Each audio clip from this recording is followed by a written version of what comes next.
تیری ایک نظر کی بات ہے، میری زندگی کا سوال ہے، تیری ایک نظر کی بات ہے، میری زندگی کا سوال ہے۔ سید الاولین والآخرین وعلى آلہ واصحابہ اجمعین، اما بعد فاعوذ باللہ من الشیطان الرجیم، بسم اللہ الرحمن الرحیم۔ یا ایہا الذین آمنوا استعینوا بالصبر والصلاة ان اللہ مع الصابرین، ولا تقولوا لمن يقتل في سبيل الله أموات بل أحياء ولكن لا تشعرون، ولنبلونكم بشيء من الخوف والجوع ونقص من الأموال والأنفس والثمرات وبشر الصابرين الذين إذا أصابتهم مصيبة قالوا إنا لله وإنا إليه راجعون، أولئك عليهم صلوات من ربهم ورحمة وأولئك هم المهتدون، سبحان ربك رب العزة عما يصفون وسلام على المرسلين والحمد لله رب العالمين۔ اللهم صل على سيدنا محمد وعلى آل سيدنا محمد وبارك وسلم۔ اللهم صل على سيدنا محمد وعلى آل سيدنا محمد وبارك وسلم۔ اللهم صل على سيدنا محمد وعلى آل سيدنا محمد وبارك وسلم۔ جس طرح پرندہ دو پروں سے اڑتا ہے، بلند پرواز کرتا ہے، اسی طرح ایمان والے کو بھی اللہ تعالیٰ نے دو پر عطا فرمائے ہیں تاکہ وہ اللہ کی محبت کی فضاؤں میں بلند سے بلند پرواز کر سکے۔ ایک پر کا نام ہے شکر اور دوسرے پر کا نام ہے صبر۔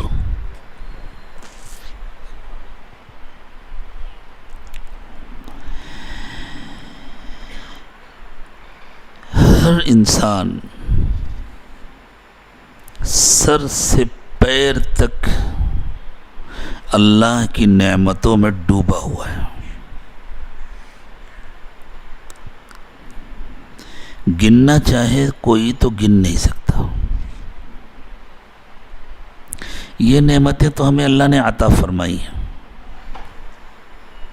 اور ہمیں ان نعمتوں کا حساب بھی دینا ہے۔ ثم لتسألن یومئذ عن النعیم، قیامت کے دن تم سے نعمتوں کا سوال ہوگا، ہر سانس کا سوال ہوگا۔ ابھی ہم بیٹھے ہیں، ہمارے جسم کی پوزیشن الگ ہے، ہماری ہڈیوں کی ایک مخصوص پوزیشن ہے۔ اگر خدا نہ خواستہ ہڈیاں اسی حالت میں جام ہو جائیں تو ہم کھڑے نہیں ہو سکتے، لیٹ نہیں سکتے۔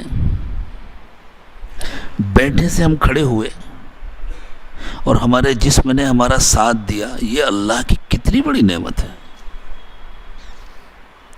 کھڑے تھے ہم بیٹھ سکے، ہمارے جسم نے ساتھ دیا، یہ کتنی بڑی نعمت ہے۔ ہمارے حضرت دامت برکاتہم نے اپنا ذاتی ایک واقعہ سنایا۔ ایک صاحب حضرت سے ملاقات کے لیے آئے، حضرت کے گھر میں مہمان ہوئے۔ رات میں کھانے وغیرہ سے فارغ ہونے کے بعد حضرت نے ان سے فرمایا کہ ٹھیک ہے، اب آپ آرام فرمائیں، اب انشاءاللہ صبح ملاقات ہوگی فجر میں۔ حضرت اپنے مکان میں تشریف لے گئے۔ تہجد سے فارغ ہونے کے بعد یہ سوچ کر مہمان ہیں، مسافر ہیں، اگر اٹھے ہوں تہجد میں تو ساتھ میں بلا لیں مسجد چلنے کے لیے، اور اگر تکان کی زیادتی کی وجہ سے نہ اٹھ سکے ہوں تو اب جا کر اٹھا لیں تاکہ فجر کی تیاری کر لیں۔ جا کر دیکھا تو وہ صوفے پر بیٹھ کر سو رہے تھے۔ حضرت تشریف لے گئے تو ان کی آنکھ کھل گئی، تو حضرت نے فرمایا کہ آپ بیڈ پر لیٹے نہیں؟ تو انہوں نے کہا کہ نہیں، میں لیٹ کر نہیں سو سکتا۔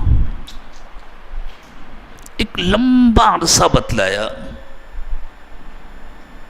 غالباً 10 سال سے زیادہ کا، اتنے سال ہو گئے میں لیٹ کر نہیں سو سکا ہوں، ایسی بیٹھے بیٹھے اپنی نیند پوری کر لیتا ہوں۔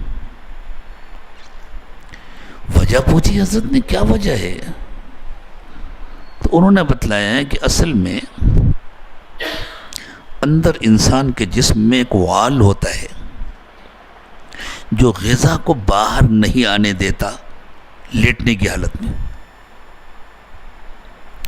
بچے کودتے ہیں، بعض لوگ سر کے بل کھڑے ہوتے ہیں ایکسرسائز میں یا کھیل میں، تو جس نالی سے کھانا اندر جاتا ہے اگر وہ نالی کھلی ہو تو جو کچھ اندر ہے وہ باہر آ جانا چاہیے نا، لیکن ایک نو ریٹرن وال اللہ نے بنایا ہوا ہے، نہیں آتا۔ انہوں نے کہا کہ میرا وہ وال خراب ہو گیا ہے، اگر میں لیٹ جاؤں گا تو فوراً اندر جو ہے وہ باہر آنے لگے گا، اس لیے میں لیٹ نہیں سکتا۔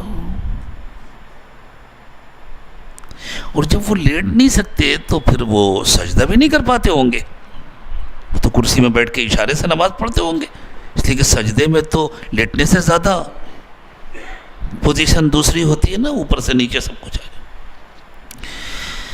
حضرت فرماتے ہیں اس دن مجھے احساس ہوا کہ ہم تو اسی پر اللہ کا شکر ادا کرتے تھے کہ اللہ نیند آ جاتی ہے، نیند آپ کی اتنی بڑی نعمت ہے، ہم تو لیٹ کر سوتے ہیں، یہ بھی کتنی بڑی نعمت ہے۔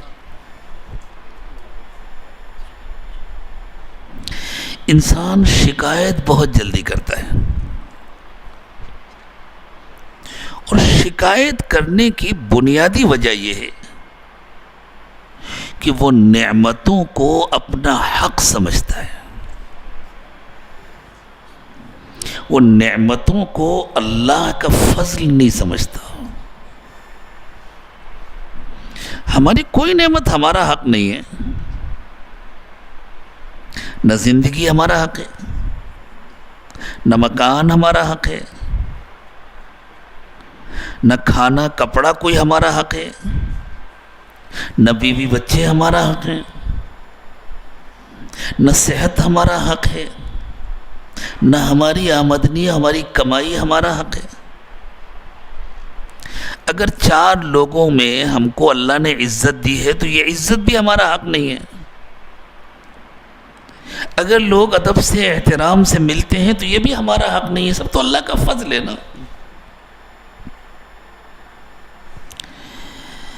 جب انسان نعمتوں کو اپنا حق سمجھتا ہے تو 2 طرح سے اس کا نقصان ہوتا ہے۔ جب تک نعمتیں باقی رہتی ہیں اسے شکر کی توفیق نہیں ہوتی، اور اس راستے سے وہ اپنا نقصان کر رہا ہوتا ہے۔ ناشکری بہت بڑی مصیبت ہے،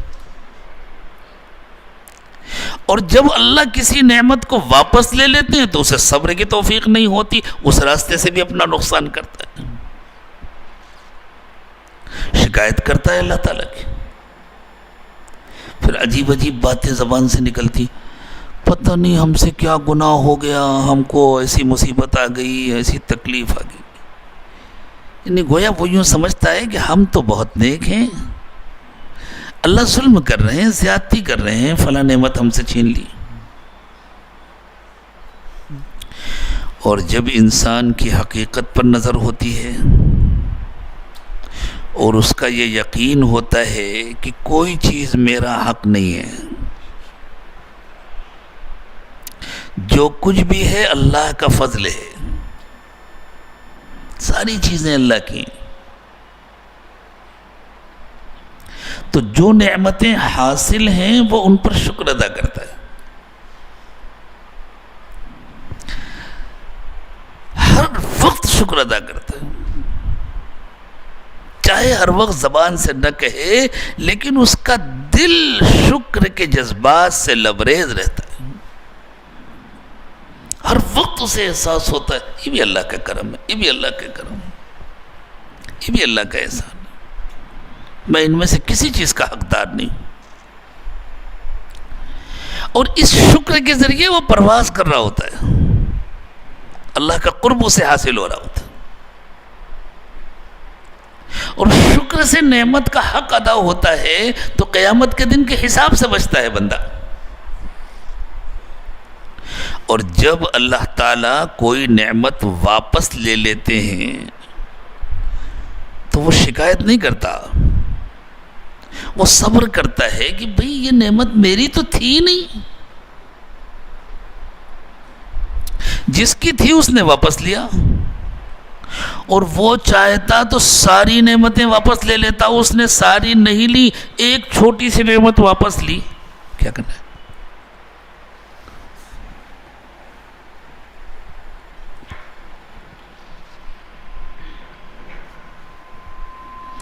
ایک چھوٹی سی نعمت واپس لی، کتنی نعمتیں نہیں لی؟ وہ چاہتا تو ساری نعمتیں لے لیتا۔ میں بیمار ہو گیا تو اللہ نے تھوڑی دیر کے لیے صحت کی نعمت واپس لی نا، چاہتا تو جان لے لیتا، زندگی بھی تو اللہ کی ہے نا۔ ایک وقت ذرا سادہ سا کھانا کھانے کو مل گیا تو اللہ چاہتے تو یہ سادہ کھانا بھی واپس لے لیتے، یہ بھی نہ کھلاتے، میں بھوکا رہتا، میرا کوئی حق نہیں۔ ہمارے حضرت پیر صاحب نے کسی اللہ والے کا ایک جملہ نقل کیا، حضرت نے تو نام بھی لیا تھا، مجھے اس وقت نام یاد نہیں ہے۔ انہوں نے ارشاد فرمایا کہ اللہ کے بندے، اگر جلی ہوئی روٹی اور سڑی ہوئی سبزی کھانے کو مل جائے تو اس پر اللہ کا شکر ادا کرو کہ جب اللہ تعالیٰ رزق تقسیم کر رہے تھے تو مجھے بھی یاد رکھا، اللہ نے مجھے محروم نہیں کیا۔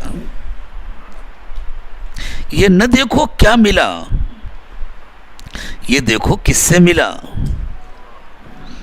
یہ ملنا اس بات کی دلیل ہے کہ اس نے مجھے یاد رکھا، ابھی اس کو مجھ سے محبت ہے۔ اللہ نے ہم سب کو اپنے گھر میں آنے کی توفیق عطا فرمائی، یہ اس کی دلیل ہے کہ اللہ کو ہم سے محبت ہے۔ کتنے ایسے لوگ ہیں بیچارے جن کو معلوم ہے کہ آج دین کی باتیں ہوں گی، اللہ کی باتیں ہوں گی، لیکن ان کو موقع نہیں مل سکا، کسی مصروفیت کی وجہ سے، کسی عذر کی وجہ سے وہ نہیں آ سکے۔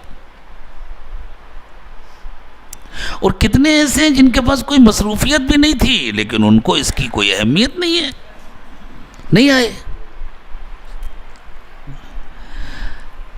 ہم کو اور آپ کو اللہ نے توفیق عطا فرمائی، یہ اللہ تعالیٰ کا کتنا بڑا انعام ہے۔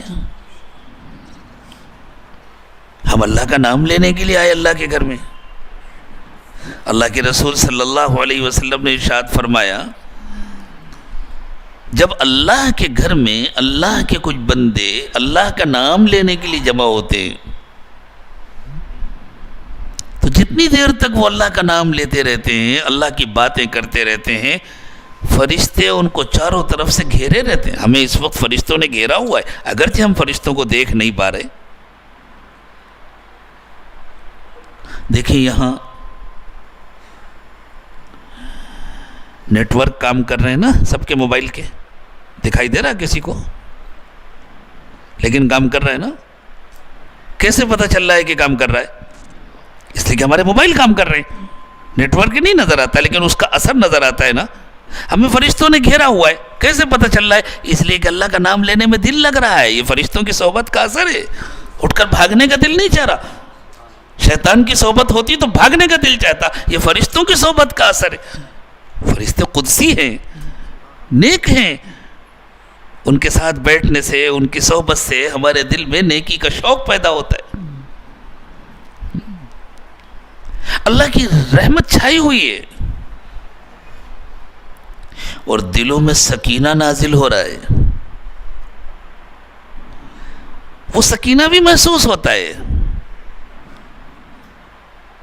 اچھا لگ رہا ہے نا بیٹھ کر. یہ اسی سکینے کی وجہ سے. یہ اللہ تعالیٰ کی کوئی معمولی نعمت ہے. اللہ ہمیں ہر نعمت پر شکر ادا کرنے کی توفیق عطا فرمائے. شکر اور صبر کا آپس میں بڑا جوڑ ہے.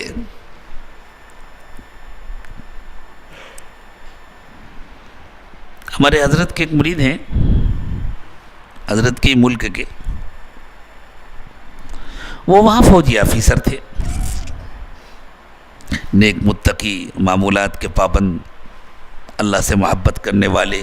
ان کی بیوی بھی حضرت سے بیعت سلسلے میں داخل, اللہ کو یاد کرنے والی. تو انہوں نے حضرت کو سنایا, حضرت نے ہم کو سنایا کہ حضرت میری بیوی کا یہ معمول ہے میرے ساتھ کہ وہ تہجد میں اٹھ جاتی ہیں. ہم دونوں تہجد پڑھتے ہیں, پھر اللہ کو یاد کرتے ہیں, مراقبہ کرتے ہیں, اپنے معمولات پورے کرتے ہیں. پھر میں جماعت سے نماز پڑھنے کے لیے مسجد چلا جاتا ہوں. میں وہاں اشراق تک اپنے معمولات میں رہتا ہوں, پھر اشراق پڑھ کر گھر واپس آتا ہوں. میری اہلیہ اس وقت تک مصلی پر رہتی ہے اور بس ہاتھ اٹھا کر مانگتی رہتی ہے. کہ مجھے خیال آیا کہ یہ کیا مانگتی ہے روزانہ. عورتوں کے اپنے شوق ہوتے ہیں. عورتوں کو کپڑے بہت پسند ہیں, زیور بہت پسند ہیں. یہ شوق اللہ کی طرف سے ہوتا ہے. اعتدال کے ساتھ رہے تو کوئی حرج نہیں. اللہ تعالیٰ نے عورتوں کا تذکرہ کیا تو فرمایا أَوَمَن يُنَشَّأُ فِي الْحِلْيَةِ وَهُوَ فِي الْخِصَامِ غَيْرُ مُبِينٍ. دو صفات بیان کی. ایک تو زیورات کا بڑا شوق ہوتا ہے, زیورات میں پلتی ہے. اور دوسرے جذباتیت کا غلبہ ہوتا ہے, اپنی بات ڈھنگ سے کہہ نہیں پاتی. عورت اپنا کیس ڈھنگ سے پیش نہیں کر پاتی, خالی جھگڑا کرتی ہے, چلاتی ہے. کہ میں نے پوچھا کہ اللہ کی بندی کیا مانگتی رہتی ہے؟ سب کچھ تو اللہ نے دیا ہے. گھر بھی دیا ہے, کشادہ روزی بھی دی ہے, خوبصورت بچے بھی دیے ہیں, کہنا مانتے ہیں بچے, ہمارے تمہارے تعلقات بھی الحمدللہ بہت اچھے ہیں. تو اس نے کہا کہ نہیں, میں دنیا کی کوئی چیز نہیں مانگتی اللہ سے. کہا پھر کیا مانگتی ہو؟ کہ میں روزانہ ایک ایک نعمت کا نام لے لے کر صرف اپنے اللہ کا شکر ادا کرتی ہوں. اللہ, میں تو اس قابل نہیں تھی, آپ نے اتنے اچھے گھر میں مجھے پیدا کیا. اللہ, آپ نے میرے ماں باپ کے ذریعے میری اتنی اچھی تربیت کرائی. اللہ, میں تو اس قابل نہیں تھی, بس یہ آپ کا کرم ہے. اور اللہ, پھر آپ نے مجھے اتنا اچھا شوہر عطا فرمایا, اتنی محبت کرنے والا, اتنا چاہنے والا, اتنا خیال رکھنے والا, اور آپ سے ڈرنے والا, آپ کو یاد کرنے والا. اللہ, میں تو اس قابل نہیں تھی, یہ بھی آپ کا کرم ہے. اللہ, آپ نے مجھے اتنے اچھے بچے دیے, اتنا اچھا مکان دیا. کب میں پھر اللہ, آپ نے صحت دی, اللہ کسی بیماری میں مبتلا نہیں کیا, اللہ فلاں بیماری سے بھی بچایا, فلاں بیماری سے بھی بچایا. آج کل یہ بیماریاں کتنی عام ہیں, کسی کو شوگر ہے, کسی کو بی پی ہے, کسی کو ٹینشن ہے, کسی کو ڈپریشن ہے. اللہ اس بیماری سے بھی بچایا, اس بیماری سے. کہ میں تو اللہ کی ایک ایک نعمت کو یاد کر کر کے بس صرف اپنے اللہ کا شکر ادا کرتی ہوں. شکر وہی ادا کرے گا نا جو ساری نعمتوں کو اللہ کا فضل سمجھے گا, اپنا حق نہیں سمجھے گا. یہ جو ذرا ذرا سی بات میں ہمارے دلوں میں شکایت آتی ہے نا، یہ شکایت بہت خطرے کی بات ہے. اس کا مطلب یہ ہے کہ ہماری سوچ درست نہیں ہے، ہم نعمتوں کو اپنا حق سمجھتے ہیں، اور یہ بہت خطرے کی بات ہے. اللہ ہماری سوچ درست فرما دے. پھر جب اللہ تعالیٰ کوئی نعمت واپس لے لیتے ہیں شکر ادا کرنے والے کا، تو وہ اللہ سے راضی رہتا ہے، خوش رہتا ہے کہ اللہ آپ نے جو نعمت واپس لی وہ آپ ہی کی تھی، آپ نے لیا. جو بچی ہے اللہ وہ بھی آپ ہی کی، آپ تو یہ بھی واپس لے لیں تو ہمیں کوئی شکایت نہیں ہے. اور اللہ ہماری تو زندگی بھی آپ کی ہی دی ہوئی نعمت ہے، آپ یہ بھی واپس لے لیں، اور ایک دن تو واپس دینا ہی ہے، ہمیں تو ایک دن واپس جانا ہی ہے. دنیا میں اللہ تعالیٰ ہر ایک کو آزماتے ہیں، امتحان لیتے ہیں. ہمارا شکر بھی سچا ہے یا نہیں؟ جب تک مل رہا ہے اس وقت تک ہم کہہ رہے ہیں اللہ کا شکر ہے، اللہ کا شکر ہے.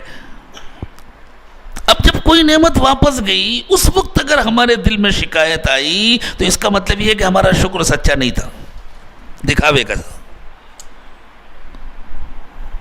تو نہ شکر رہا نہ صبر رہا، ہم تو دونوں طرف سے نقصان ہو گئے. اللہ ایمان پر جو انعام دیں گے، اور ایمان ہی کی شاخیں ہیں اعمال. اعمال تو تبھی معتبر ہوں گے نا جب ایمان ہے. اگر ایمان نہیں تو بڑا سے بڑا عمل معتبر نہیں ہوگا. تو ایمان پر اللہ جو انعام دیں گے دنیا میں انسان اس کا تصور نہیں کر سکتا. جنت کی نعمتوں کے بارے میں رسول اللہ صلی اللہ علیہ وسلم نے ارشاد فرمایا، ما لا عین رأت ولا اذن سمعت ولا خطر على قلب بشر. ایسی ایسی نعمتیں ملیں گی جنت میں جن کو کسی آنکھ نے دیکھا نہیں، کسی کان نے سنا نہیں، کسی دل میں اس کا خیال نہیں آیا. جو چیزیں موجود ہوتی ہیں آنکھیں ان کو دیکھتی ہیں، انہی کا تذکرہ ہوتا ہے، چرچا ہوتا ہے تو کان سنتے ہیں. اور جن چیزوں کو دیکھا ہوتا ہے، جن کے بارے میں سنا ہوتا ہے، انہی کا خیال آتا ہے. دنیا میں ہوائی جہاز کی عمر 200 سال کے اندر ہے. ابھی 200 سال پورے نہیں ہوئے ہوائی جہاز کو. آج ساری دنیا ہوائی جہازوں میں اڑ رہی ہے. آج ہوائی جہاز کا کسی سے تذکرہ کریں تو کوئی اجنبی بات نہیں ہے، کوئی اچنبے کی بات نہیں ہے. کم از کم جو نہیں بیٹھا وہ بھی جانتا ہے ہاں ایک سواری ہوتی ہے، اڑ کر کے جلدی سے پہنچ جاتی ہے. 200 سال کے اندر کی بات ہے. آج سے 500 سال پہلے اگر کسی کو ہوائی جہاز کے بارے میں کچھ بتلایا جاتا تو کوئی سمجھ سکتا تھا. کیوں؟ اس لیے کہ وہ موجود نہیں تھا. حالانکہ موجود ہونے والا تھا، اللہ کے منصوبے میں تھا، کچھ دنوں کے بعد ہونے والا تھا. اللہ نے انسان کو یہ صلاحیت دی کہ اللہ کی دی ہوئی عقل کا استعمال کر کے، اللہ کے دیے ہوئے علم کا استعمال کر کے، اللہ کی دی ہوئی صلاحیتوں کا استعمال کر کے انسان نے ہوائی جہاز بنا لیا. اور اب تک جو ہوائی جہاز ہیں دنیا میں عام طور سے ان کی رفتار 1 گھنٹے کے اندر 1000 کلومیٹر کے اندر اندر ہوتی، 700-800 کلومیٹر. ابھی چائنا والوں نے ہوائی جہاز اور راکٹ دونوں کی ٹیکنالوجی کو جمع کر کے ایک جہاز بنایا ہے جس نے 1 گھنٹے میں 4000 کلومیٹر کا سفر کیا ہے. چائنا سے امریکہ گیا، تجربہ ہو چکا، مسافر جا چکے اس سے. لیکن ابھی اس کی عمر 1 مہینہ بھی نہیں ہوئی پوری. ابھی جلدی اس کا تجربہ ہوا. 1 گھنٹے میں 4000 کلومیٹر. آج سے 250 سال پہلے اگر کسی سے یوں کہا جاتا کہ انسان نے ایک دن میں 2000-3000 کلومیٹر کا سفر کر لیا تو سب اسے جھوٹا کہتے نا, اور سمجھتے یہ ممکن ہی نہیں ہے. انسان نے جس چیز کو دیکھا نہیں ہوتا, جس کے بارے میں سنا نہیں ہوتا, وہ سمجھتا ہے یہ ممکن ہی نہیں ہے. جو نہیں ہے وہ نہیں ہو سکتا. حالانکہ ایسا نہیں ہے کہ جو نہیں ہے وہ نہیں ہو سکتا. آج سے 250-300 سال پہلے ہوائی جہاز نہیں تھے, ایک دن میں انسان اتنا لمبا سفر نہیں کر سکتا. آپ آج ہی کی مثال دیکھ لیں, میں نے عصر کی نماز کلکتے میں پڑھی ہے اور آپ کے درمیان حاضر ہوں. شاید 2000 کلومیٹر کے لگ بھگ فاصلہ ہوگا. آج سے 250 سال پہلے کوئی اس پر یقین کر سکتا تھا؟ لیکن ہے نا, ہوا. صرف ممکن نہیں, واقع ہے, عملاً ہو گیا. اور وہ سواری جس نے 1 گھنٹے میں 4000 کلومیٹر کا سفر کیا ہے, اس کو تو آدھا گھنٹہ لگنا چاہیے 2000 کلومیٹر کا سفر کرنے میں. تو چونکہ جنت جیسی نعمتیں ہم نے دنیا میں نہیں دیکھی ہیں, جیسے 300 سال پہلے کے انسانوں نے ہوائی جہاز نہیں دیکھا تھا, بس اس لیے ہمیں جنت کی نعمتیں ناممکن سی لگتی ہیں. اور وہ نعمتیں اتنی کامل و مکمل ہیں کہ دنیا میں کوئی انسان ان کی جیسی کسی مثال کو دیکھ ہی نہیں سکتا. دنیا میں اتنی گنجائش ہی نہیں ہے. تو رسول اللہ صلی اللہ علیہ وسلم نے فرمایا, ایسی ایسی نعمتیں جنت میں ملیں گی جن کو نہ کسی آنکھ نے دیکھا ہے, نہ کسی کان نے سنا ہے, نہ کسی دل میں ان کا خیال آیا. اور ہمارے پاس اگر نعمتیں ہوتی بھی ہیں تو کتنی ہوتی ہے مقدار میں. دنیا کا جو سب سے بڑا دولت مند آدمی ہو, کتنا مالدار ہوگا,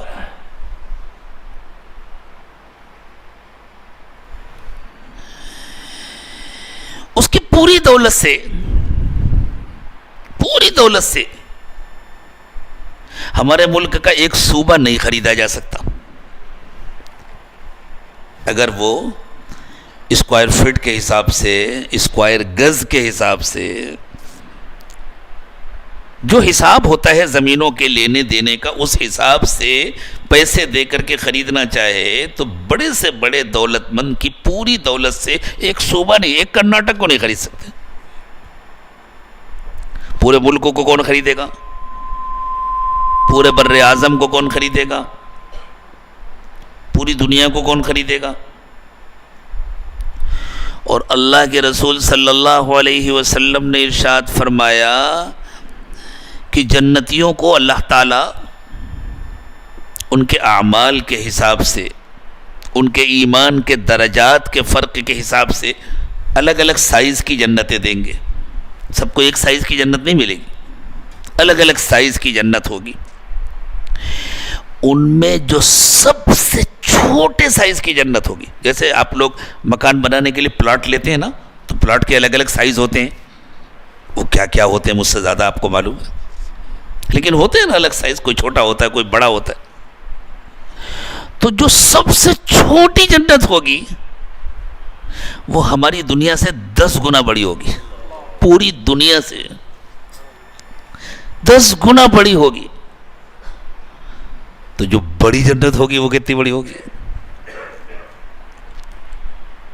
پھر ہماری دنیا میں ہمیشہ بہار نہیں رہتی, کبھی زمین میں بہار ہوتی ہے, کبھی زمین میں خشکی ہوتی ہے, کبھی قحط پڑ جاتا ہے. وہاں ہمیشہ بہار ہوگی. ہمارے یہاں موسم بدلتے ہیں, کبھی گرمی زیادہ ہو جاتی ہے تو ہمیں تکلیف ہوتی ہے, کبھی سردی زیادہ ہوتی ہے تو ہمیں تکلیف ہوتی ہے. آپ لوگوں کو تو اتنا احساس نہیں ہوتا. ذرا گرمی کے زمانے میں جائیں راجستھان, یو پی, بہار,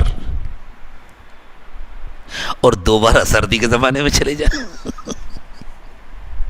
تو آپ کو لگے گا اس وقت آیا تھا وہ بھی سزا تھی، اب آیا ہوں یہ بھی سزا ہے۔ بسم اللہ الرحمن الرحیم۔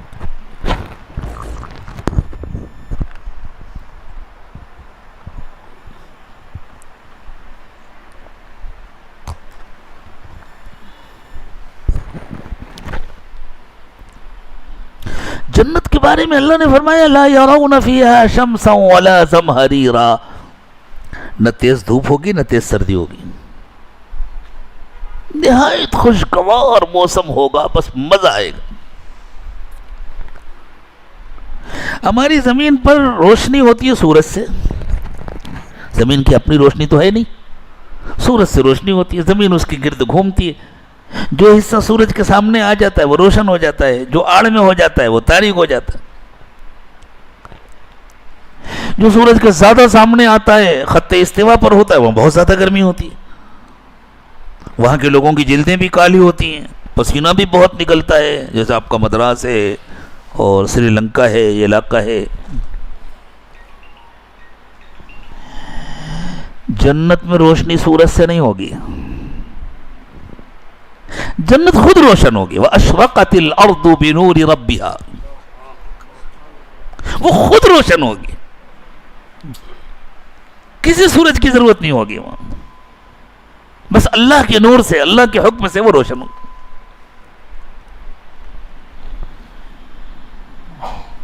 ایک پلاسٹک کا گلاس، کہاں گیا یہ گلاس جس میں پانی پیا؟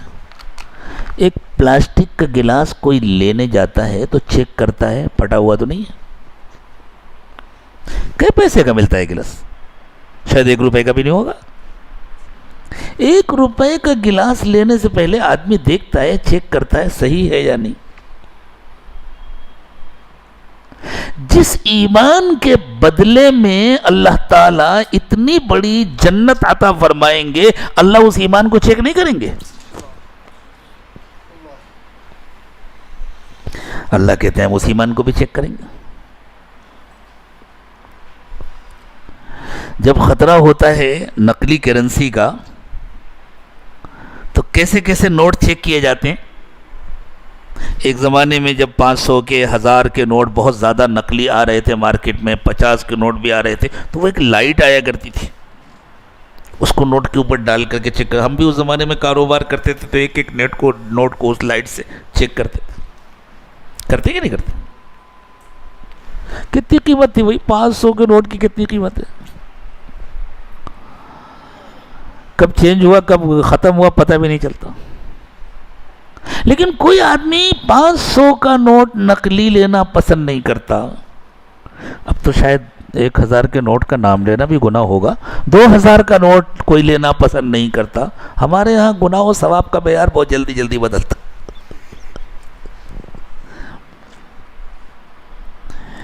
تو جس ایمان کو قبول کر کے اللہ اتنی بڑی جنت عطا فرمائیں گے، اس ایمان کو اللہ چیکنگ کے بغیر لے لیں گے؟ چیک کریں گے نا؟ کیا چیک کریں گے معلوم ہے؟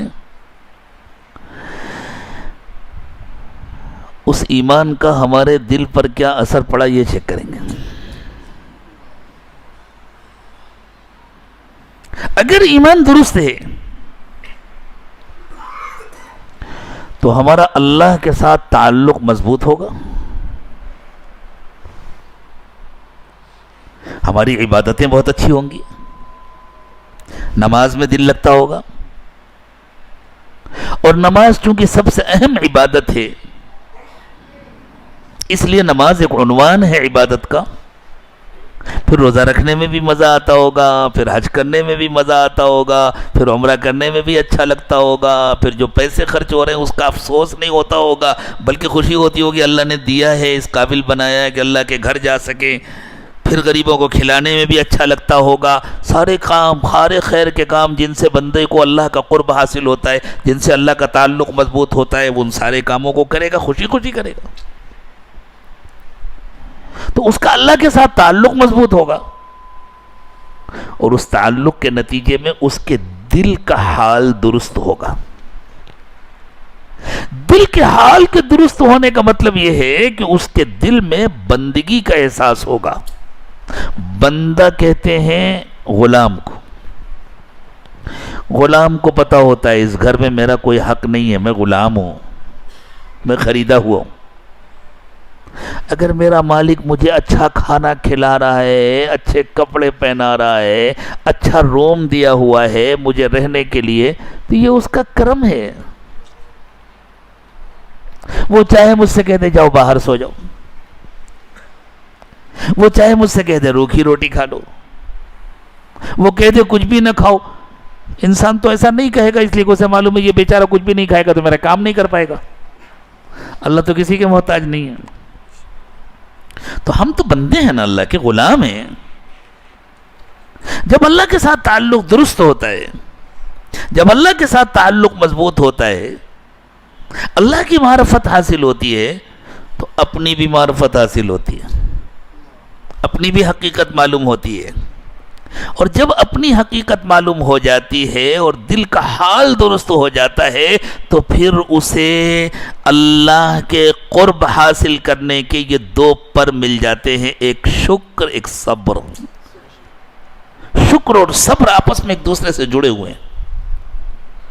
اس کے دل کا حال بالکل درست ہو جاتا ہے. ہر وقت اس کے دل میں اس کا اعتراف ہوتا ہے جو کچھ ہے اللہ کا ہے, یہ شکر ہے.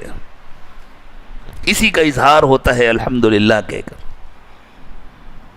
صرف زبان سے آدمی الحمدللہ کہہ رہا ہے اور دل میں یہ بات نہیں ہے کہ جو کچھ ہے وہ اللہ کا ہے, تو یہ الحمدللہ تو جھوٹا ہے.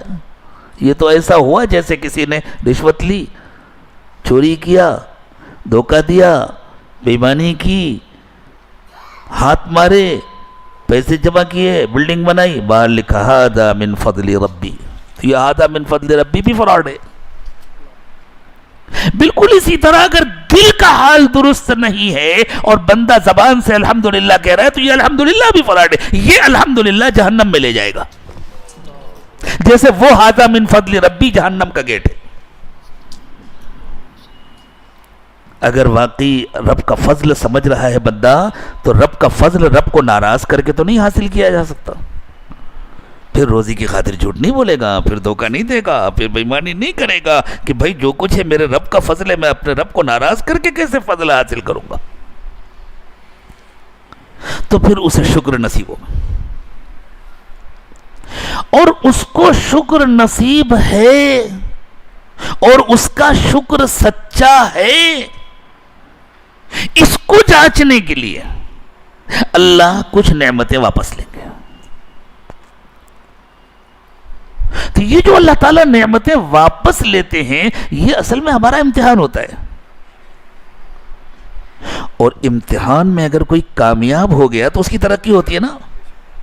اسی لیے محنت سے پڑھنے والے بچے امتحان سے گھبرایا نہیں کرتے, امتحان کا انتظار کرتے ہیں. انہیں معلوم ہے میری آئندہ کی ترقی امتحان پر موقوف ہے. اسی طرح اللہ کو پہچاننے والے بندے حالات سے گھبرایا نہیں کرتے. ان کو معلوم ہوتا ہے یہ حالات ہمارا امتحان ہے, اللہ نے اپنے فضل سے اگر اس امتحان میں کامیابی نصیب فرما دی تو ہماری آئندہ کی ترقی تو اسی امتحان کے بعد ہے. تو جو حالات آتے ہیں زندگی میں, ان میں صبر اور شکر دونوں کا امتحان ہوتا ہے. اگر صبر نصیب ہوا تو یہ اس بات کی دلیل ہے کہ شکر سچا تھا. اگر صبر نصیب ہوا تو یہ اس بات کی دلیل ہے کہ بندے کا دل نعمتوں پر شکر گزار تھا. تو اللہ نے فرمایا جب حالات آئیں تو گھبراؤ نہیں. کیا کرو؟ اپنا تعلق اللہ کے ساتھ اور مضبوط کرو. ہم کیا کرتے ہیں جب حالات آتے ہیں تو ہم اللہ کو بھول کر کے ان حالات کو ٹھیک کرنے میں لگ جاتے ہیں.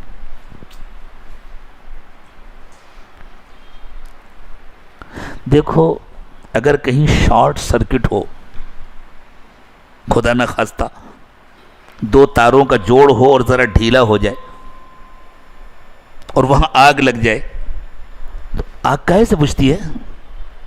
پانی. اس پر پانی ڈالو گے تو آگ بجھے گی کہ بڑھے گی؟ بڑھے گی. اس کا علاج کیا ہے؟ پہلے مین سوئچ بند کرو, پہلے کنیکشن ختم کرو, اب اس کے بعد پانی ڈالو. ہم سے غلطی کیا ہوتی ہے؟ جب حالات آتے ہیں تو ہم اللہ کو تو بھول جاتے ہیں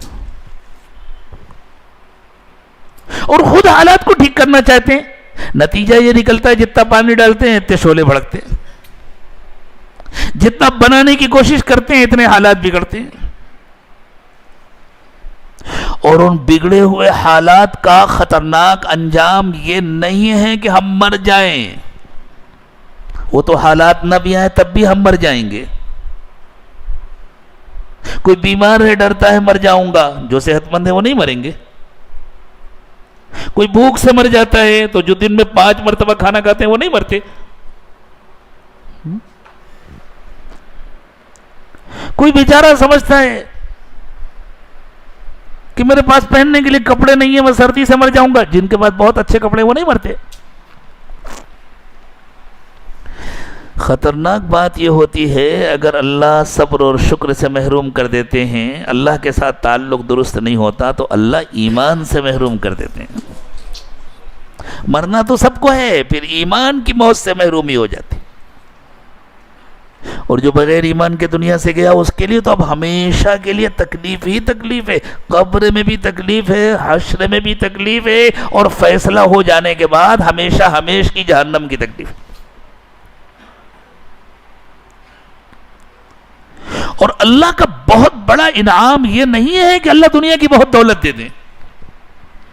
بسا اوقات اللہ دنیا کی دولت نافرمانوں کو دیتے ہیں, فرما برداروں کو کم دیتے ہیں. کہاں اس پر زیادہ بوجھ ڈالیں. آپ اسٹیشن پر جاتے ہیں سفر کرنے کے لیے, پتہ نہیں آپ کے یہاں ریلوے اسٹیشن ہے یا نہیں ہے. میل ٹرینیں بھی نکلتی ہیں یہاں سے, تو اب اسٹیشن پر جا رہے ہیں سفر کرنے کے لیے, تو آپ کیا کرتے ہیں, ایک چھوٹا بیگ اپنے ہاتھ میں لے لیا, باقی سارا سامان کولی کو دے دیا. کوئی آدمی دور سے دیکھے تو کہے کتنا خوش نصیب ہے کولی, اس کے پاس اتنا سامان ہے, اے بیچارہ کتنا بد نصیب ہے, ایک چھوٹا سا بیگ لے کر کے جا رہا ہے. حالانکہ سارا سامان اسی کا ہے, اس کے سر پر تو بوجھ لدا ہوا ہے. تو بہت زیادہ دولت کا مل جانا, بہت زیادہ سامان کا مل جانا, یہ بہت خوشی کی بات نہیں ہے کہ ہم زندگی بھر قلی بنے رہیں اپنے وارثوں کے اور کسی ڈاکٹر کے, کسی وکیل کے, کسی چور کے, کسی ڈاکو کے, یا کسی ایسے شریف آفیسر کے جو شرافت کا لباس پہن کر کے چوروں اور ڈاکوؤں کا کردار ادا کرتا ہو, اور پھر اس کو دیا, اس کو دیا, اس کو دیا, اور جو باقی بچا وہ چھوڑ کر کے چلے گئے, وہ وارثوں کو ملا, ہمارا تو کچھ تھا نہیں. تو یہ تو کلیوں والا کردار ہے. جن سے اللہ کو پیار ہوتا ہے اللہ ان کو کلی نہیں بناتے, اللہ ان کو حقیقت میں دولت مند بناتے ہیں. اتنا دیتے ہیں جس سے ان کی ضرورتیں پوری ہوں, اور پھر ان ضرورتوں کو پورا کر کے شکر کی توفیق دے دیتے ہیں, تو وہی نعمتیں آخرت کی ترقی کا ذریعہ بن جاتی. ایک لقمہ کھایا, اللہ کا فضل ہے نا کہ اللہ نے کھلایا. اس لقمے پر دل نے اللہ کا شکر ادا کیا تو جنت کا لقمہ طے ہو گیا. یہی لقمہ جنت کی نعمت کا سبب بن گیا. ایک گھونٹ پانی پیا, اس پانی کو پی کر دل نے اللہ کا شکر ادا کیا تو انشاءاللہ جنت کا پانی پکا ہو گیا. ایک چھوٹا سا مکان ملا رہنے کے لیے, اور اس مکان پہ جا کر اللہ کا شکر, اللہ میں تو اس قابل بھی نہیں تھا, آپ کا کرم ہے, آپ نے مکان دے دیا, مجھے اپنا دے دیا, میں 11 مہینے کا کرایہ دار نہیں ہوں, بار بار مجھے شفٹنگ نہیں کرنی پڑے گی, اللہ آپ کا بہت کرم ہے. لو دنیا سے 10 گنا بڑی جنت طے ہو گئی. تو اللہ جس سے خوش ہوتے ہیں اس کو ایمان دیتے ہیں, اس کو شکر اور صبر نصیب فرماتے ہیں. لیکن دل میں شکر اور صبر ہے یا نہیں اس کو آزماتے ہیں. کیسے آزماتے ہیں؟ نعمتیں بڑھا کر نہیں, نعمتیں گھٹا کر آزماتے ہیں. جب نعمتیں گھٹتی ہیں اور بندہ شکر کرتا ہے, اس کا مطلب یہ ہے کہ وہ جو نعمتیں باقی ہیں ان پر بندہ صبر کرتا ہے نعمتوں کے جانے پر, تو اس کا مطلب یہ کہ جو نعمتیں باقی ہیں ان پر وہ شکر بھی ادا کر رہا ہے. تو شکر اور صبر دونوں کا امتحان ہوتا ہے. اس لیے حالات سے نہیں گھبرانا چاہیے. گھبرانے کی چیز اللہ کی ناراضگی ہے. اللہ اپنی ناراضگی سے ہماری حفاظت. حالات گھبرانے کی چیز نہیں ہے. جیسے باز ایک پرندہ ہوتا ہے, شاہین ایک پرندہ ہوتا ہے, بہت بلند اڑتا ہے. تو جب ہوا تیز چلتی ہے تو وہ گھبراتا نہیں ہے, وہ خوش ہوتا ہے کہ یہ تیز ہوا اس لیے چل رہی ہے تاکہ میری پرواز اور بلند ہو. اسی طرح حالات سے مومن گھبراتا نہیں ہے. اگر مومن کو صبر اور شکر کے دو پر ملے ہوئے ہیں تو حالات کے مقابلے میں تو مومن اللہ کے قرب کی کھلی فضا میں شاہین سے بلند پرواز کرتا ہے. تو اللہ تعالیٰ نے اس کا سلیقہ سکھایا ہمیں کہ اس کو سیکھو.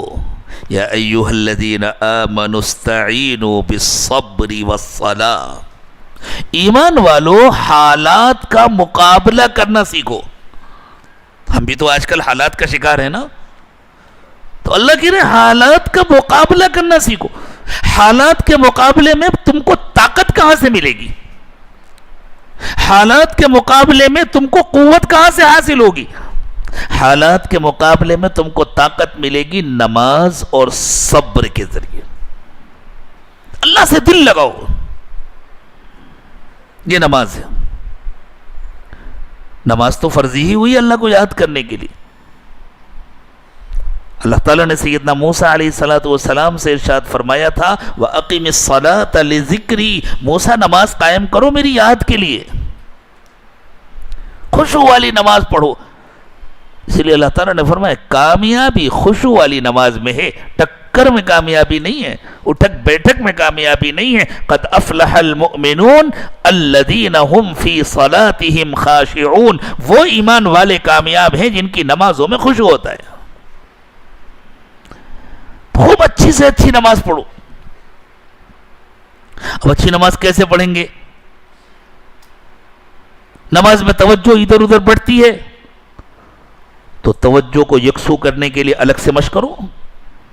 یہ جو مراقبے کرائے جاتے ہیں, اور 5 منٹ اور 10 منٹ کے مراقبے سے کام نہیں ہوتا. یہ جو گھنٹوں کے مراقبے کرائے جاتے ہیں, یہ اسی لیے کرائے جاتے ہیں تاکہ ہم کو یکسوئی کی مشق ہو. اتنی مشق ہو جائے, اتنی مشق ہو جائے کہ جب ہم نیت بان کے اللہ کے دربار میں کھڑے ہوں اور یہ تصور کریں میں اپنے اللہ کے سامنے کھڑا ہوں, اگرچہ میں اللہ کو دیکھ نہیں پا رہا ہوں لیکن اللہ مجھے دیکھ رہا ہے, میں بالکل سامنے ہوں, تو بس پھر شروع سے لے کر اخیر تک, اللہ اکبر سے لے کر کے السلام علیکم ورحمۃ اللہ تک توجہ اللہ سے نہیں ہٹتی. اللہ یہ نعمت مجھے آپ کو عطا فرما دے, اس کی خاطر محنت کریں گے کہ نہیں کریں گے؟ اسی لیے محنتیں کرائی جاتی ہیں, اسی لیے ذکر کرایا جاتا ہے. دل سے دنیا کا خیال نکل جائے, اسی لیے ہمارے بعض بزرگوں نے ضربیں لگوائی. نکلے دل سے دنیا کا خیال, جیسے جھاڑو لگائی جاتی ہے ایسے دل پر ضرب لگا رہے ہیں, اور خیال بالکل یکسو ہو جائے, پوری توجہ اللہ کی طرف ہو جائے. اس کے لیے لمبے لمبے مراقبے کرائے جاتے ہیں تاکہ ہماری نماز اچھی ہو جائے. لوگ پوچھتے ہیں اس کی کیا ضرورت ہے, اس کی کیا ضرورت ہے؟ مسجد بناتے ہیں تو ساتھ میں استنجا خانہ بھی بناتے ہیں. کیوں؟ استنجا خانہ عبادت کی جگہ ہے. مسجد کا چندہ کرتے ہیں, اسی پیسے سے محراب بھی بناتے ہیں, اسی پیسے سے ممبر بھی بناتے ہیں, اسی پیسے سے مسجد کا ہال بھی بناتے ہیں, اسی پیسے سے استنجا خانہ بھی بناتے ہیں. اب کوئی آدمی کہے میرا پیسہ کہاں لگایا؟ کسی کا پیسہ کہیں بھی لگے, مسجد کی جو فضیلت ہے وہ اسے حاصل ہوگی. من بنا للہ مسجدا بنا اللہ لہ بیتا فی الجنہ. کیوں؟ اس لیے کہ جب انسان نماز پڑھنے سے پہلے استنجا کرے گا تو اندر کا جو تقاضا ہے وہ ختم ہو جائے گا, اسے سکون حاصل ہو جائے گا. پھر وہ وضو خانے میں آئے گا, وضو کرے گا تو اس کو پاکی حاصل ہو جائے گی. نماز یکسوئی کے ساتھ ہونی چاہیے, اس لیے استنجا کا تقاضا ختم ہونا چاہیے. نماز طہارت کے ساتھ ہونی چاہیے. تو مسجد کے ساتھ ساتھ وضو خانہ بھی اہم ہو گیا, مسجد کے خاص ساتھ امام طہارت خانہ بھی اہم ہو گیا, اور مسجد کے اندر جو پیسہ لگا اس پر جو ثواب مل رہا ہے اس پر بھی اتنا ہی ثواب مل رہا ہے. کسی کو بتلا کے لیا جاتا ہے آپ کا پیسہ وضو خانے میں لگائیں گے, آپ کا پیسہ استنجا خانے میں لگائیں گے, آپ کا پیسہ محراب میں لگائیں گے, آپ کا پیسہ مصلی میں لگائیں گے, آپ کا پیسہ ممبر پر لگائیں گے. یہ تقسیم کہیں ہوتی ہے؟ کیوں اتنا اجر مل رہا ہے؟ اس لیے کہ اس استنجا خانے کے ذریعے سے نمازیوں کی نماز اچھی ہوتی ہے. تو جس ذکر و مراقبے کے ذریعے سے نماز اچھی ہوتی ہے وہ ضروری نہیں ہے؟ جس ذکر و مراقبے کے ذریعے نماز میں دل لگتا ہے، نماز میں صحیح توجہ ہوتی ہے، یکسوئی حاصل ہوتی ہے، خشوع حاصل ہوتا ہے، وہ خشوع جس کے بغیر نماز ہوتی ہی نہیں ہے. چاہے دنیا میں ہو جائے قانوناً، لیکن اللہ کے ہاں تو حقیقت کا حساب ہوگا نا، قانون کا تھوڑی ہوگا. دنیا میں تو کیسے بھی آ کر کے پڑھ لیا، امام صاحب کہیں گے ہاں بھائی پڑھ لیا آپ نے، عشاء کی نماز 4 رکعت پڑھ لی، ہو گئی. لیکن اللہ کہیں گے ہاں ذرا اپنے نماز کا حساب دو، تمہارے دل کا کیا حال تھا، کیا حال تھا تمہارے دل کا. اسی لیے آخر اگر استنجا کا تقاضا ہو تو اس حالت میں نماز پڑھنے سے منع کیا گیا نا، اس لیے کہ دل تو وہاں لگا رہے گا. پہلے فارغ ہو جاؤ، بالکل یکسوئی حاصل ہو جائے. تو لو استنجا کا تقاضا ہو رہا ہے تو یکسوئی حاصل کرنا ضروری ہے، اور دل ادھر ادھر بھاگ رہا ہے اسے یکسو کرنا ضروری نہیں ہے. جب یہ یکسوئی حاصل ہوگی اور جب نماز بنے گی تو ایمان کامل ہوگا، اور جب نماز بنے گی اور اللہ کے ساتھ تعلق ہوگا تو پھر آگے انشاءاللہ صبر اور شکر کی توفیق ملے گی. اس لیے اللہ نے فرمایا اے ایمان والو، جب تم پر حالات آئیں تو اپنے اندر طاقت پیدا کرو نماز کے ذریعے اور صبر کے ذریعے. پھر ذہن میں رکھیے کہ صبر میں صبر اور شکر دونوں کا امتحان ہے. ہمارا کیا حال ہوتا ہے، کسی بندے سے پوچھے کیا بات ہے بھائی آپ مسجد میں نہیں نظر، ہاں ذرا آج کل کچھ حالات ایسے آ گئے، بہت الجھن میں ہوں، انشاءاللہ ٹینشن ختم ہو جائے گا تو آؤں گا. یہ بالکل ایسے ہوا جیسے کوئی ڈاکٹر پوچھے کہ بھائی آج کل آپ دوا نہیں لے رہے، ہاں اصل میں میری طبیعت ٹھیک نہیں ہے اس لیے میں نے دوا کھانا بند کر رکھا ہے، انشاءاللہ اچھا ہو جاؤں گا تو کھاؤں گا. تو کیا خیال ہے آپ کا؟ اگر اسے شوگر ہے، بی پی ہے، اور وہ کہہ رہا ہے ذرا طبیعت ٹھیک نہیں اس لیے نہیں کھا رہا، کھاؤں گا بعد میں، تو ڈاکٹر کہے گا میں نے غلطی کی، اس کو شوگر کی دوا لکھ کر کے دی، اس کو دماغ کی دوا دینی چاہیے تھی. اس کے شوگر کا علاج بعد میں ہوتا رہے گا، اس کے دماغ کے علاج کی ضرورت ہے. ارے دوا نہیں کھائے گا تو کیسے اچھا ہوگا؟ حالات ہمیں اللہ کے گھر سے دور کر دیں، حالات ہم کو اللہ کی یاد سے دور کر دیں، حالات ہم سے اللہ کی نافرمانی کرائیں، اس کا مطلب یہ کہ ہمارے دل کا حال اچھا نہیں ہے، ہمارا یقین بگڑا ہوا ہے، ہمیں یہ یقین نہیں ہے کہ بنانے بگاڑنے والے اللہ ہیں. اگر یہ یقین ہو کہ بنانے بگاڑنے والے اللہ ہیں تو حالات آئیں گے تو بندہ سب سے پہلے اللہ کی طرف بھاگے گا. بچہ کس کی طرف بھاگتا ہے؟ بچے کو بھوک لگے تو ماں کی طرف دوڑتا ہے، پیاس لگے تو ماں کی طرف دوڑتا ہے، ہر کام میں وہ ماں کی طرف دوڑتا ہے. اسے معلوم ہے میرا ہر کام ماں سے بنتا ہے. بچہ ماں کی طرف دوڑتا ہے، بندہ ہر موقع پر پروردگار کی طرف دوڑتا ہے. اللہ ہمیں سچا بندہ بنا دے. تو یہ جو حالات آ رہے ہیں میرے دوستو، یہ گھبرانے کی چیز نہیں ہے.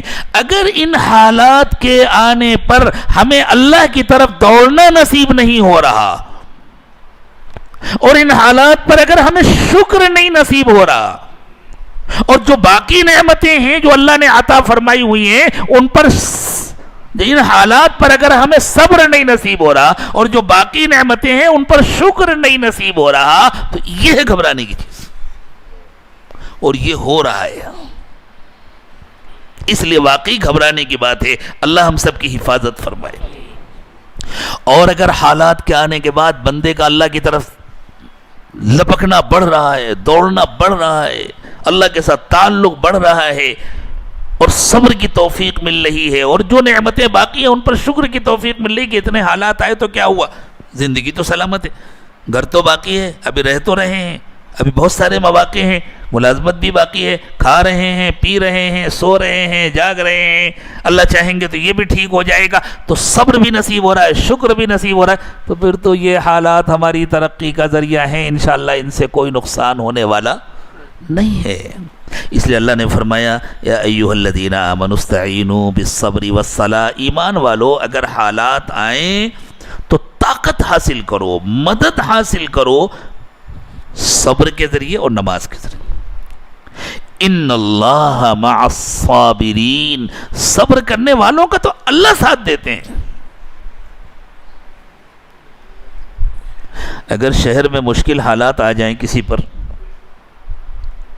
اور پولیس کمشنر فون کر کے کہہ دے بھائی گھبرانا نہیں، میں تمہارے ساتھ ہوں، تو کتنا دل مطمئن ہو جاتا ہے. ارے کمشنر صاحب میرے ساتھ ہیں، میں دیکھ لوں گا، ان نالائقوں کو بس اطلاع کر دوں گا. ہاں ہو سکتا ہے کسی مصلحت کی وجہ سے ذرا وہ چھوٹ دے رہے ہوں گے، کسی دن ان سب کو پکڑ کر کے وہ اندر کرا دیں گے. اور اللہ کہیں، پروردگار عالم کہیں ان اللہ مع الصابرین، صبر کرنے والوں کے ساتھ اللہ ہے. تو پھر ہمارا دل کتنا مطمئن ہونا چاہیے. اگر نہیں مطمئن ہو رہا تو یہ ہے اصل فکر کی بات. حالات فکر کی چیز نہیں ہے، یہ ہے اصل فکر کی بات کہ ہمارے دل کا حال اچھا نہیں، ہمارا کیا ہوگا. جب ابھی زندہ رہتے ہوئے ہمارے دل کا حال اچھا نہیں ہے تو موت کے وقت میں کیا ہوگا؟ ایمان کی موت کیسے نصیب ہوگی؟ اللہ مجھے آپ کو سب کو ایمان والی زندگی نصیب فرمائے، فرمانبرداری کی زندگی نصیب فرمائے، اور جب موت کا وقت آئے تو اللہ کامل ایمان کی موت نصیب فرمائے. اچھا حالات آئیں گے تو زیادہ سے زیادہ کیا ہوگا؟ بتلانے کی ضرورت نہیں ہے، سب کو معلوم ہے کیا ہوگا. زیادہ سے زیادہ جان چلی جائے گی. اللہ نے فرمایا اگر تمہارا تعلق ہمارے ساتھ درست ہے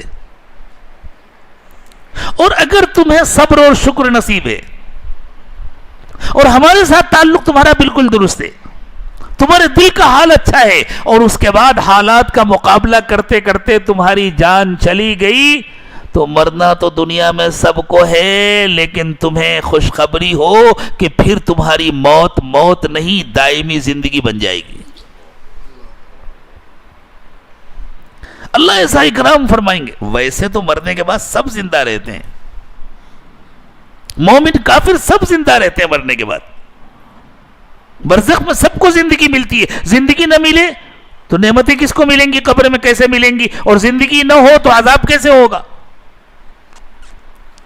لیکن وہ ایسی زندگی ہوتی ہے کہ ہمیں موت نظر آتی ہے، باہر والوں کو بہت نظر آتی ہے، باہر والوں کو اس زندگی کا کوئی اثر نظر نہیں آتا.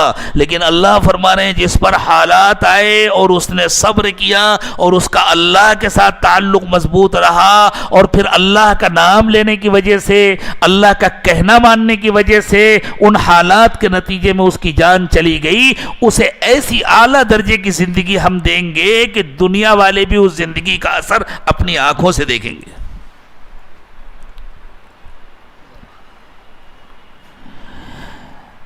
صدیاں گزرنے کے بعد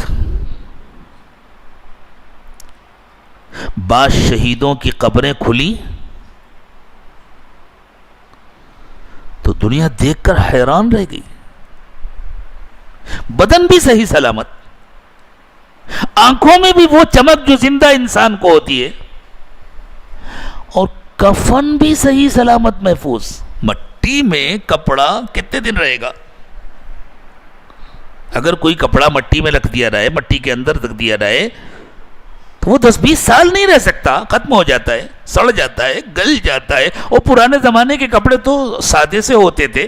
آج کل تو چونکہ سینتھیٹک کپڑے ہوتے ہیں،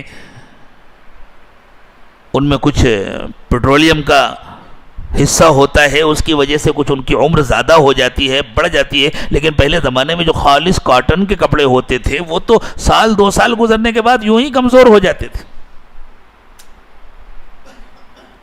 پہلے زمانے میں لوگ احتیاط کرتے تھے، دکان پہ جاتے تھے تو کہتے تھے بھائی سال گشتی کپڑا مت دے دینا، یعنی سال بھر کا رکھا ہوا کپڑا نہ دے دینا، ورنہ رکھے رکھے کمزور ہو گیا ہوگا، پہنیں گے 1-2 مرتبے میں ختم ہو جائے.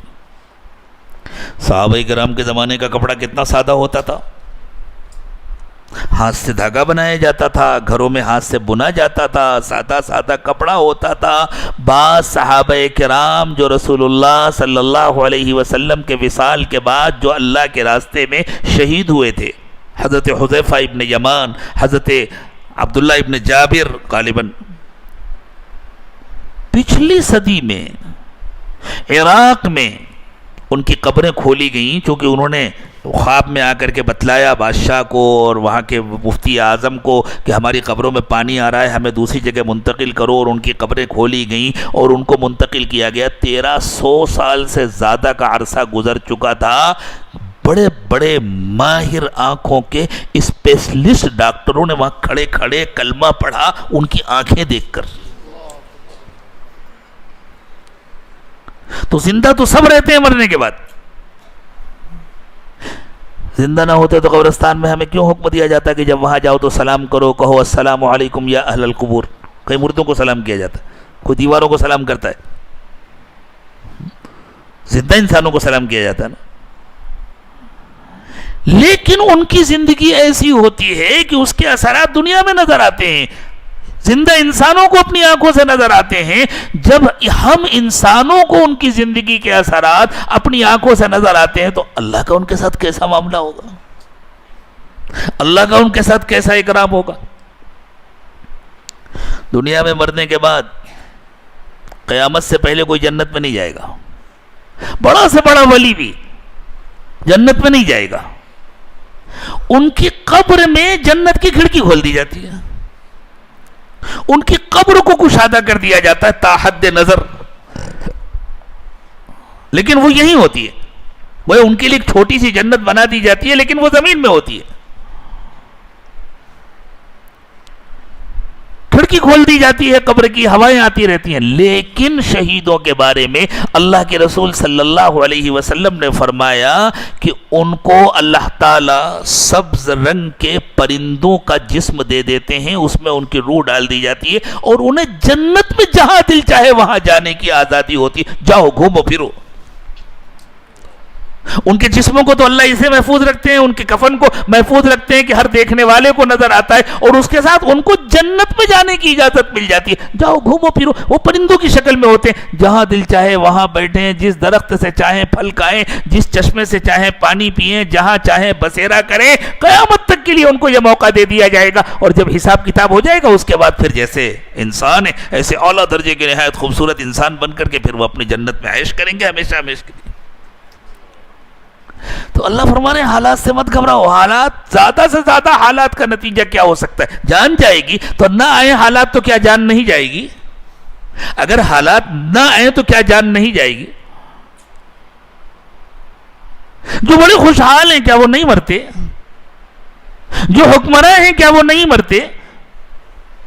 جیسے لوگوں نے تمنا کی حضور اکرم صلی اللہ علیہ وسلم کی زندگی میں, ارے زیادہ دن کا مسئلہ نہیں ہے, اتنی عمر ہو گئی ہے, ان کے کچھ دنوں کے بعد مر جائیں گے محمد صلی اللہ علیہ وسلم. تو اللہ تعالیٰ نے فرمایا آپ مر جائیں گے تو کون سی خاص بات ہے, یہ نہیں مریں گے کیا؟ انک میت وانہم میتون, آپ بھی مریں گے وہ بھی مریں گے. دنیا سے سب کو جانا ہے, لیکن اللہ چاہتے تو کہہ دیتے انک وانہم میتون, لیکن اللہ نے الگ الگ کہا. کیوں؟ اس لیے کہ ان کی موت اور حضور کی موت ایک جیسی نہیں ہے. حضور کی موت تو صرف دیکھنے کے لیے ہے کہ دنیا والوں کو نظر آیا, باقی حضور کو تو اللہ ہمیشہ ہمیشہ کی زندگی عطا فرمائی حضور کو. اور نبی کے طفیل شہیدوں کو مقام ملتا ہے تو پھر نبی کے مقام کا کوئی اندازہ لگا سکتا ہے؟ شہیدوں کو جو مقام ملتا ہے وہ نبی کے صدقے میں ملتا ہے نا. شہیدوں کو جو برزخ کی زندگی ملتی ہے وہ تو نبی کے صدقے میں ملتی ہے, تو پھر نبی کی برزخ کی زندگی کا کون اندازہ لگا سکتا ہے؟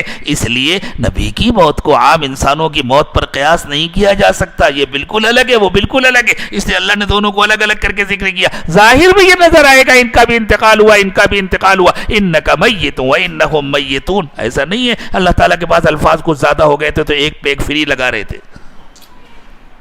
ہاں, الگ الگ حقیقتیں ہیں, اس لیے الگ الگ ذکر کیا جا رہا ہے. تو اللہ فرماتے گھبراؤ نہیں, بالکل گھبراؤ نہیں. زیادہ سے زیادہ حالات کا نتیجہ یہی ہوگا نا کہ جان چلی جائے گی. تو یہ تو بڑی خوش نصیبی کی بات ہے. اللہ کے راستے میں اگر جان چلی گئی, وَلَا تَقُولُوا لِمَنْ يُقْتَلُ فِي سَبِيلِ اللَّهِ أَمْوَاتٌ, جو لوگ اللہ کے راستے میں مارے جاتے ہیں ان کو مردہ نہ کہو, بل احیاء وَلَكِنْ لَا تَشْعُرُونَ, بلکہ وہ زندہ ہیں, تم محسوس نہیں کرتے, وہ زندہ ہیں. قبروں کھول کر کے دیکھو تو صرف اتنا لگتا ہے جسم صحیح سلامت, کفن صحیح سلامت, چلتے نہیں, پھرتے نہیں, اٹھتے نہیں, لیکن قرآن گواہی دے رہا ہے کہ وہ زندہ ہے.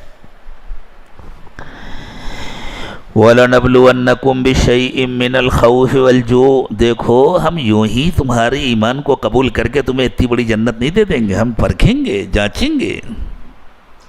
تم ایک چھوٹا سا پلاسٹک کا گلاس نہیں خریدتے دیکھے بغیر، جانچے بغیر، تو ہم تمہارا ایمان کیسے خرید لیں گے جانچے بغیر؟ ہم تم کو آزمائیں گے. کیسے آزمائیں گے؟ بشیء من الخوف، کچھ تھوڑے سے ڈر کے حالات پیدا کریں گے، والجوع، تھوڑی سی آمدنی کم کریں گے، بھوک پیدا کریں گے، ونقص من الاموال، کچھ مال کم ہوگا، والانفس، کچھ جانوں کا نقصان ہوگا، والثمرات، کچھ پیداوار کا نقصان ہوگا. وبشر الصابرین، لیکن جن کو صبر نصیب ہوا ان کو خوشخبری سنا دیجیے، ان کے لیے یہ حالات کامیابی کا زینہ بن جائیں گے. کون ہیں جن کو صبر نصیب ہوا؟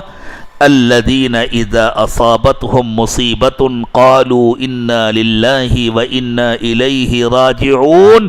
صبر کرنے والے وہ لوگ ہیں کہ جب ان پر کسی قسم کے حالات آتے ہیں، جب کوئی مصیبت آتی ہے تو وہ کہتے ہیں ہم بھی تو اللہ ہی کے ہیں، ہمیں بھی تو اللہ ہی کے پاس جانا ہے. یعنی تھوڑا سا مال چلا گیا، تھوڑی سی تکلیف ہو گئی، تھوڑی سی صحت کم ہو گئی، کچھ جانی نقصان ہو گیا تو بھئی ہم بچے، ہم بھی تو اللہ ہی کے ہیں. جب کہ بندہ کہہ رہا ہے ہم بھی تو اللہ ہی کے ہیں، تو جتنی نعمتیں بچی ہیں ان کے بارے میں بھی اقرار کر رہا ہے نا، ارے بھائی یہ بھی تو اللہ ہی کے ہیں، اللہ چاہتے تو ان کو بھی واپس لے لے. یہی تو شکر ہے نا. اس لیے بار بار یہ بات عرض کی جا رہی ہے کہ صبر اور شکر کا آپس میں جوڑ ہے. اولئک علیہم صلوات من ربہم ورحمہ، یہ ہیں وہ لوگ جن پر اللہ کی طرف سے رحمتیں اور برکتیں اترتی ہیں. وَأُولَئِكَ هُمُ الْمُهْتَدُونَ، اور صرف یہی ہدایت یافتہ لوگ ہیں. اللہ یہ نعمت مجھے بھی عطا فرمائے، آپ کو بھی عطا فرمائے. اللہ ہمیں خشوع والی نماز نصیب فرمائے، صبر و شکر نصیب فرمائے. اسی کے لیے کسی کا دامن تھامتے ہیں، کسی سے رشتہ جوڑتے ہیں، کسی کی تربیت میں رہتے ہیں تاکہ اس کی روک ٹوک کے ذریعے سے ہماری اصلاح ہو. اسی کے لیے اللہ کو یاد کیا جاتا ہے، اسی کے لیے زبان سے بھی ذکر ہوتا ہے، اسی کے لیے قلب سے بھی ذکر ہوتا ہے. اس کا طریقہ یہ ہے کہ آج تک جو کچھ ہوا ہے ہم سچے دل سے اللہ سے معافی مانگیں، اللہ سے اقرار کریں اللہ مجرم ہیں، غلطیاں ہوئی ہیں، بہت غلطیاں ہوئی ہیں، سر سے پیر تک گناہوں میں ڈوبے ہوئے ہیں. اللہ اقراری مجرم ہیں، آپ کے دربار میں حاضر ہیں، آپ سے عہد کرتے ہیں اب آپ کی جان بوجھ کر نافرمانی نہیں کریں گے. اور اللہ کبھی کمزور انسان ہے، نافرمانی ہو جائے تو ہمیں پھر توبہ کی توفیق دے دیجیے گا. نفس اور شیطان کے فتنوں سے ہمیں بچا کر کے رکھیے گا. اس نیت کے ساتھ سچے پکے ارادے کے ساتھ توبہ کریں اور یہ طے کریں کہ اب ہم اللہ کی مرضی کی زندگی گزاریں گے اور صبر اور شکر سیکھیں گے، اپنے دل کا حال اچھا بنائیں گے، اپنا تعلق اللہ کے ساتھ مضبوط کریں گے. تو اب انشاءاللہ توبہ کے کلمات پڑھائے جائیں گے. اسی نیت کے ساتھ توبہ کے ان کلمات کو پڑھیں، اور جو لوگ سلسلہ عالیہ نقشبندیہ میں داخل ہونا چاہتے ہیں وہ ساتھ میں بیعت کی نیت بھی کر سکتے ہیں. بسم اللہ الرحمن الرحیم. لا الہ الا اللہ محمد الرسول اللہ صلی اللہ علیہ وسلم. آمنت باللہ وملائکتہ وکتبہ ورسلہ والیوم الآخر والقدر خیرہ وشرہ من اللہ تعالی والبعث بعد الموت. آمنت باللہ کما ہوا بأسمائه وصفاته وقبلت جميع أحكامه. أشهد أن لا إله إلا الله وأشهد أن محمدا عبده ورسوله. أستغفر الله ربي من كل ذنب وأتوب إليه برحمتك یا ارحم الراحمین. اللہ تعالیٰ ہماری توبہ کو قبول فرمائے، اس توبہ کو اللہ توبۃ النصوح بنا دے. اللہ ٹوٹنے سے اس کی حفاظت فرمائے، اس کے تقاضوں کو پورا کرنے کی توفیق دے، استقامت نصیب فرمائے. جن لوگوں نے سلسلے میں داخل ہونے کی نیت کی ہے وہ سلسلے کے معمولات سمجھ لیں. صبح و شام کی تسبیحات پڑھیں، روزانہ قرآن پاک کی تلاوت کریں، چلتے پھرتے اٹھتے بیٹھتے ہر وقت اپنے دل میں اللہ کو یاد رکھنے کی مشق کریں. اس کا خیال رکھیں کہ دل اللہ کی طرف متوجہ. اور پوری یکسوئی سے اللہ کی یاد نصیب ہو، اس کی خاطر روزانہ صبح اور شام کم از کم 20 منٹ سے آدھے گھنٹے تک کا مراقبہ کریں۔ پھر جب مزہ مل جائے گا تب تو خود ہی گھنٹوں کرنے لگیں گے، پھر تو اٹھنے کا دل نہیں چاہے گا۔ پھر تو انسان تنہائی کے لمحوں کو تلاش کرتا ہے کب موقع ملے اور میں اللہ کی یاد میں بیٹھ جاؤں۔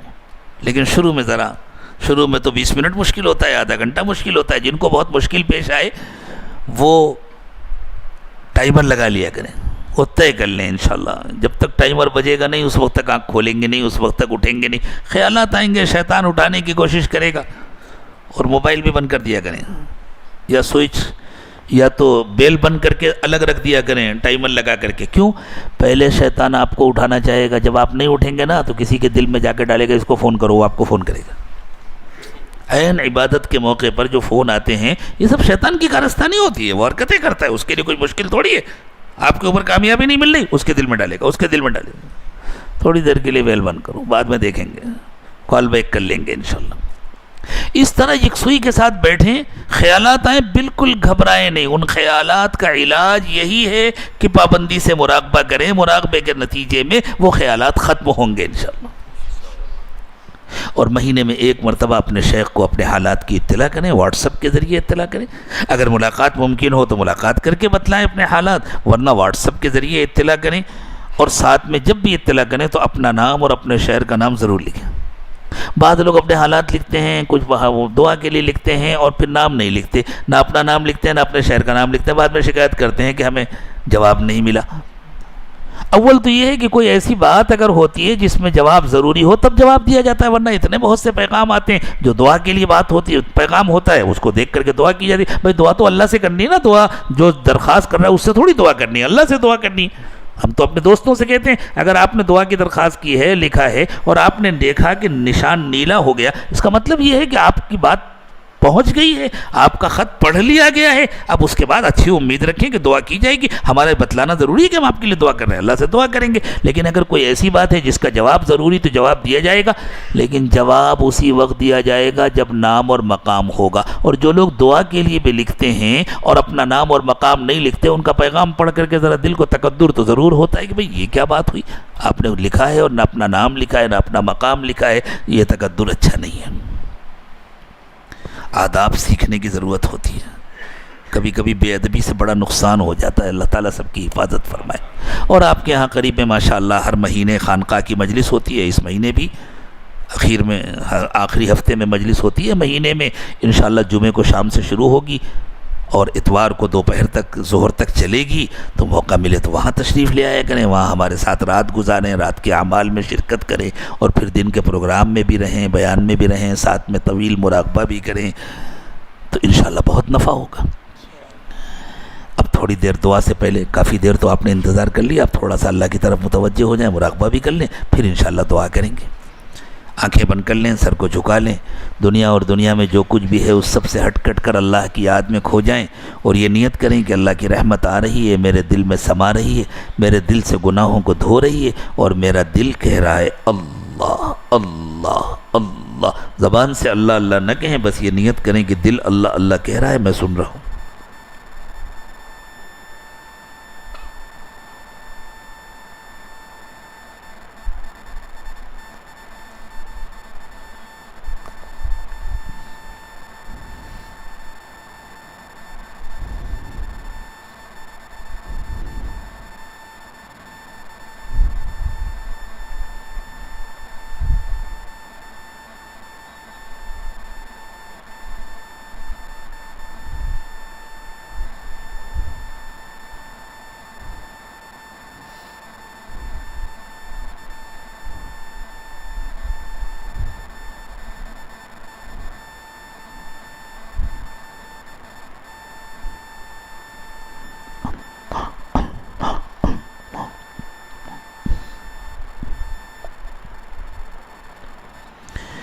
لا الہ الا اللہ محمد الرسول اللہ صلی اللہ علیہ وسلم. دعا فرما لیں. سبحان ربی العلی العلی الوہاب. اللہم صلی علی سیدنا محمد وعلی آل سیدنا محمد وبارک وسلم. ربنا ظلمنا انفسنا وان لم تغفر لنا وترحمنا لنکونن من الخاسرین.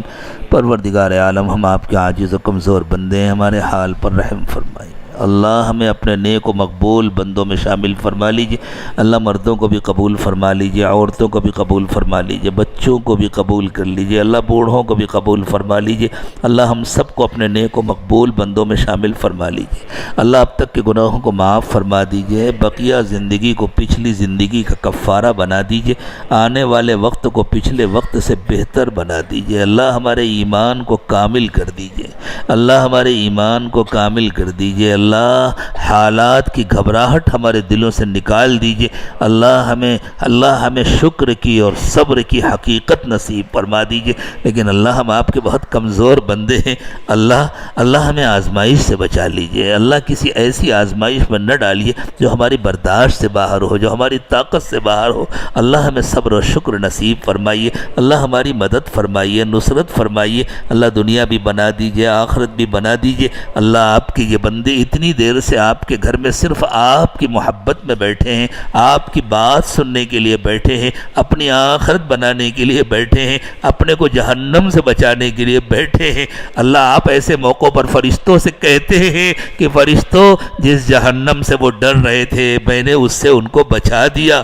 جس جنت کے شوق میں وہ بیٹھے تھے وہ جنت میں نے ان کو دے دی. اللہ ہمیں بھی اپنے ان خوش نصیب بندوں میں شامل فرما دیجئے. اللہ ہم سے بھی راضی ہو جائیے. اللہ ہمیں بھی جہنم سے بچا دیجئے. اللہ بری زندگی، بری موت، برے انجام سے بچا دیجئے. اچھی زندگی، اچھی موت، اچھا انجام نصیب فرمائیے. اللہ ہم بہت کمزور ہیں، اللہ ہم بہت کمزور ہیں. اللہ امتحان اور آزمائش کے قابل نہیں ہیں. اللہ روزی کی تنگی سے ہماری حفاظت فرمائیے. ہر قسم کی بیماریوں اور پریشانیوں سے ہماری حفاظت فرمائیے. اللہ حاسدین کے حسد سے حفاظت فرمائیے. نفس اور شیطان کے فتنوں سے حفاظت فرمائیے. دین دنیا کی بھلائیوں سے مالا مال فرمائیے. اللہ ہمیں ہدایت پر استقامت نصیب فرمائیے اور دنیا کے تمام انسانوں کی ہدایت کا ہم کو ذریعہ بنا دی.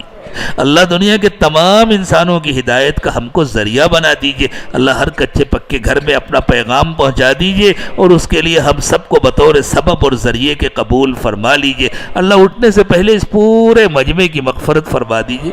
اللہ ایک محبت کی نظر ڈال دیجئے. اللہ سب کو ولایت کاملہ نصیب فرما دیجئے. اللہ سب کے دلوں کو روشن کر دیجئے، چمکا دیجئے. پیارے اللہ جو مانگا وہ بھی عطا فرمائیے، جو مانگنا چاہیے نہیں مانگ سکے وہ بھی عطا فرمائیے. اللہ بغیر مانگے عطا فرمائیے، مانگنے کا سلیقہ عطا فرمائیے. وصلی اللہ تعالی علی خیر خلقہ محمد وعلی آلہ واصحابہ اجمعین برحمتک یا ارحم الراحمین.